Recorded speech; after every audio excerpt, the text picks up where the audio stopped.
Okay. Oh, I didn't know these were on here. These are some of the Miami pictures. Some of the ones that I didn't put on the tape, because I'll kind of go through them here. Here's the kid in Miami. His name is Manny Escondon is his real name. He's taking notes. Here these discs came in. His girlfriend took the pictures. These are flat-bottom discs. They're made on Earth. They're called Vril discs, V-R-I-L. They're manufactured down in Brazil. They also have a factory down by in New Schwabenland in Antarctica. Here's another picture. There's a news copter came in. Look at the first three discs. When they see the copter, they start to turn invisible or put their shields up. And the first three crafts, they go out in a series, are just becoming invisible when he snapped the picture. It was taken with a Polaroid at a 30th of a second, so it caught it right in the end of going out there. These discs were designed by German technology in the late 40s. The first ones we know of that were tested out were probably around 47 or 48. They're called Vril levitation devices. As you can see, they actually fly quite well. Notice the nice V formation. Being typical earthbound Air Force pilots, they're still flying in formation.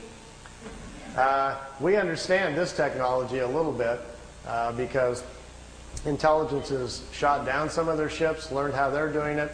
And when you hear rumors about how the Americans are building flying discs, what we're doing is playing catch-up to the German technology that's been around since the 40s. Their technology has accelerated tremendously. They make two different types of levitation devices. That's what we're doing out in Area 51. We manufacture the devices in San Diego. They're put together by General Electric. We test them at Area 51.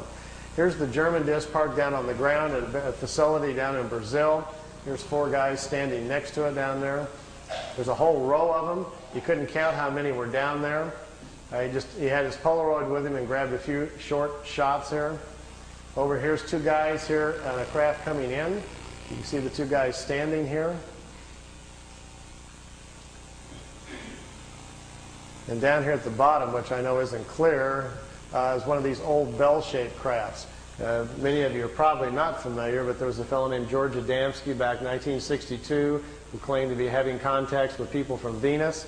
This was the craft he was taking pictures of. George's contacts were real, but he wasn't having contacts with anybody from Venus. The blonde-haired ladies that were inside the craft were actually from Brazil. That's where the crafts were flying out of. They've been making them down there since about 1947. They find it very convenient if they make contact or land somewhere to tell people they're extraterrestrials, and we're very open to it. If they tell them, hi, we're part of a German intelligence group from Brazil, people would freak out. I got my camcorder and I've got my micro lens on here getting as close as I can to this picture. It's a very, very small Polaroid picture that's about that big, and it got wet in the rain. He left it in the windowsill. So I've ironed it and put it on paper so we didn't lose it. And I'm copying it with my macro. Here's the whole picture. Over here is one of the old bell-shaped discs. There's one in the air. Notice the platforms they're sitting on. There's a guy standing here. There's a guy over here just coming out of this disc. I'm trying to get real close to the bottom of it here so we can see what they're like.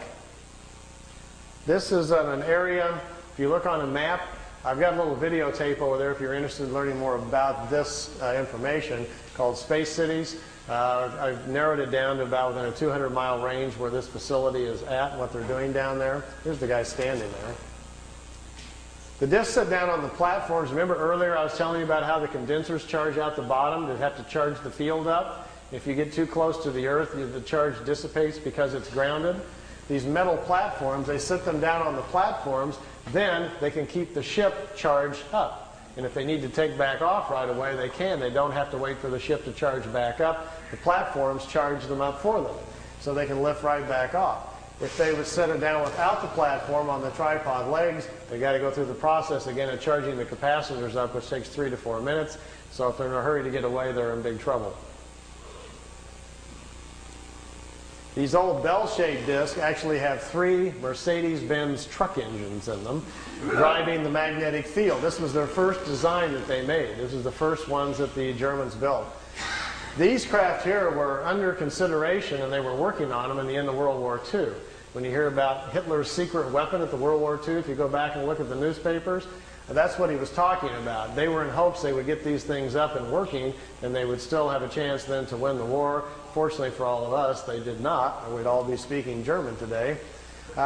Interesting side effect, too, once they finally did get them up and working, they made lousy war weapons because the field around them prevents you from dropping bombs or anything out of them. It ignites the bombs. So it took them a while. They don't even have weapons on them for a while, and then they had to come up with other kinds of devices. This was the first pictures I saw from the kid in Florida of his German contacts, and to my knowledge, I still think they're his best and perhaps his only contacts. I think he probably had a couple of contacts from these people. They came, they took him for a ride, it looks like on 1 or 2 occasions, and then perhaps they never came back. So we found this situation on several people around the planet, so it's not an uncommon situation. And this is from ET technology, but it was before 487. It wasn't ET, nothing to do with ET. It wasn't. No, just good old German intelligence figured it out. I can tell you where they got it. It's kind of a long story, but basically it came from German people who had traveled to India to study the concept of the Vril, the energy of the universe, and they were trying to figure out how to levitate their own bodies to move in time. And they came back and they explained it to people what they were doing in India, how they were trying to travel in time. And some German engineers tried to build a machine to travel in time, but when they turned the thing on and lifted up off the floor instead, they didn't time travel, but it floated. And they stumbled onto the idea of how to make what's called a Vril levitation device. We think they did that probably the first time and sometime probably around 25 or 27. And then the concept laid around in private circles for a while and then became a potential thing during the war and then really didn't happen until after the war.